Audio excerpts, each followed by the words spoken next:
Hello YouTube, hello viewer, I hope you're having a good day. Welcome back to another video. If you're stopping by for the first time, please consider subscribing to the channel. I really would appreciate it. Also, if you enjoyed the video, hit the like button, and if you didn't, please leave a comment and let me know why or how I can improve. Thanks for watching.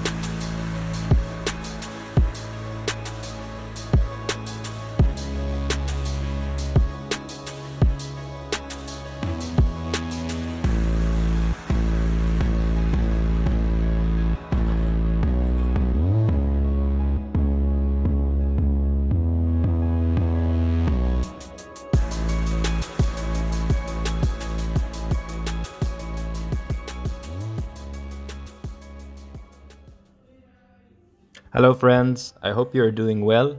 This is going to be one out of 2 push sessions in our training split that we're going to run throughout the coming 4 to 6 weeks.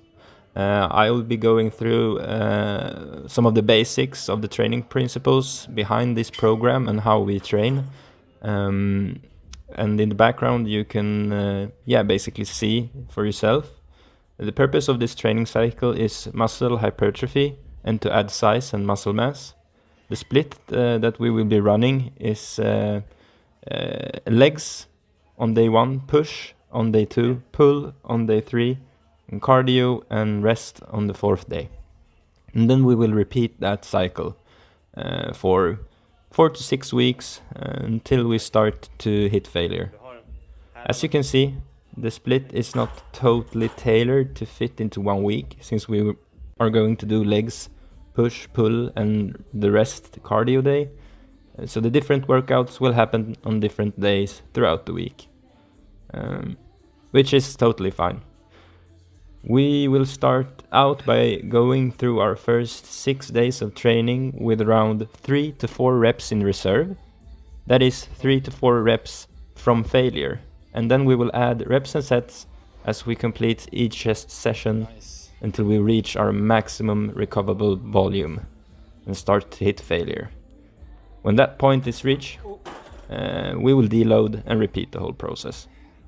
This is the incline barbell press to hit the upper chest. We're doing this exercise to prioritize the upper chest, where some mass needs to be added. In this video, you will see a few of our working sets, but I will post a total workout at the end of the video. This last set was almost to failure.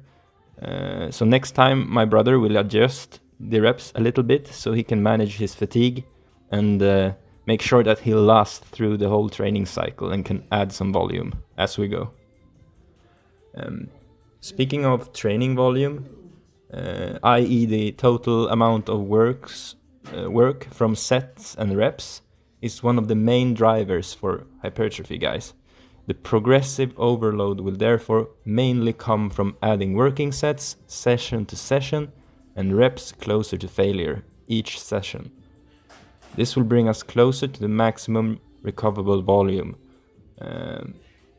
Here we went from incline barbell presses into the flat dumbbell presses. The pump really started to increase from these sets.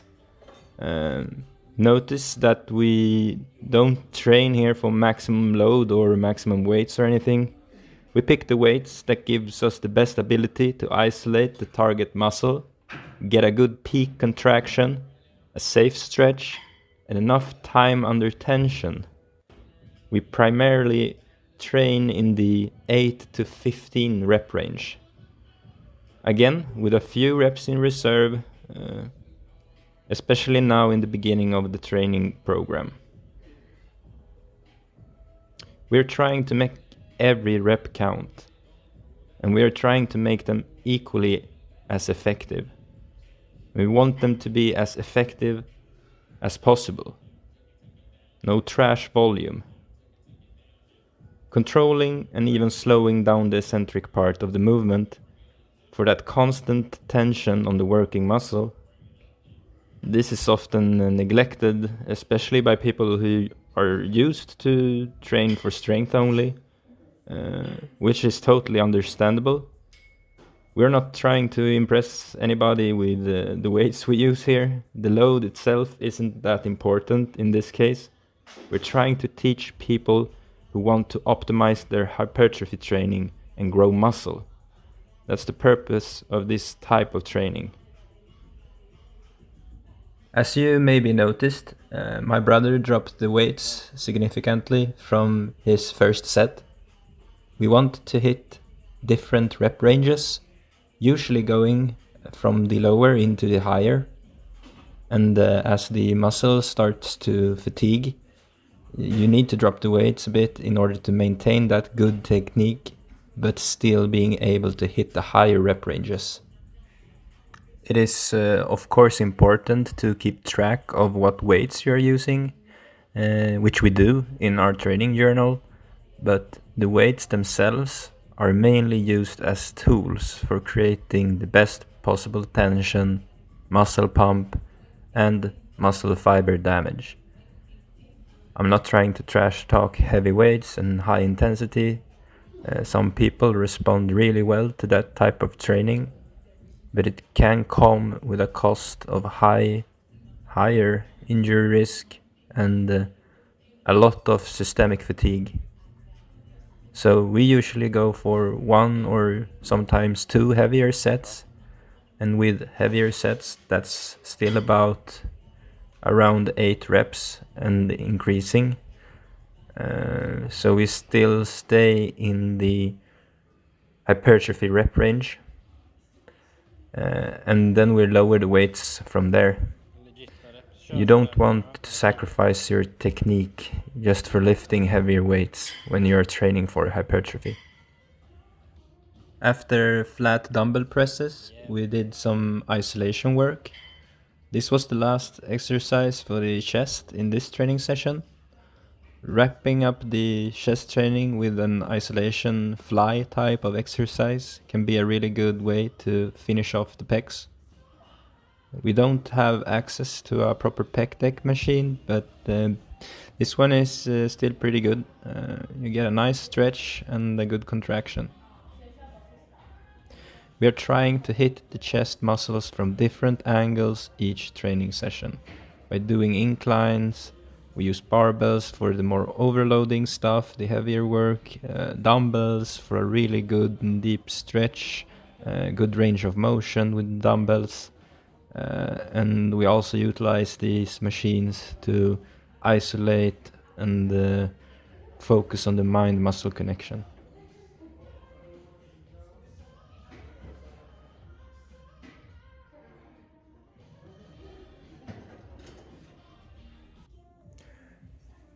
Triceps up next. Here is the dumbbell lying triceps extensions, which is a really good exercise for getting a full range of motion on the triceps. As you can see, the dumbbells allows for a wider range of motion, at least if you compare it to skull crushers with an easy bar, just because you can go even deeper without having to worry about the bar being in the way, being in your face, basically. So yeah, that's one of the pros of using the dumbbells. So keep that in mind when you work with the dumbbells. They're really good at giving you the freedom of range of motion. So you should really use them for that particular purpose, so to speak. As you can see, my brother is doing a really good job here at going all the way down as far as he can behind his head, and then going all the way up, locking out his elbows and squeezing his triceps. This is a variant of the same exercise basically, but done with one arm at a time. And we did this for the last set just to get even more focus on one arm at a time, or one tricep at a time. It can be a good idea sometimes, especially if you have a weaker arm. And after that we went into the side delts. We did some old school dumbbell lateral raises. Nothing fancy here. This is our favorite exercise to hit the side delts. There's some variations and cable work you can do that is also pretty good, but we usually stick to this one. Few things to keep in mind while doing these is that you want to have the tension stay on your side delts all the time, which means that you should avoid letting them drop and resting at the bottom. Just keep the tension on the side delts all the time. Here we have the tricep rope pushdowns, which we did on the bigger cable machine or taller cable machine. Here you don't need to have as much weight. There's something about this machine, it's just the tension gets really tough throughout the whole range of motion, and if you just put one more plate, it will be pretty hard and too heavy to do anything proper with this exercise. So yeah, maybe not the best cable machine to do this in, but the other ones were occupied. So this is what we did. Thank you guys for watching. Please leave comments and feedback, or if you have any questions or anything. This is also the same principle that we used on the dumbbell tricep work, where we finish off by doing the last set with one arm at a time, just to really dig deep into the triceps and finish them off. Thank you again for watching. I hope that you like this content and that you will stick around for more. And I really appreciate all the comments. Take care, guys. Bye.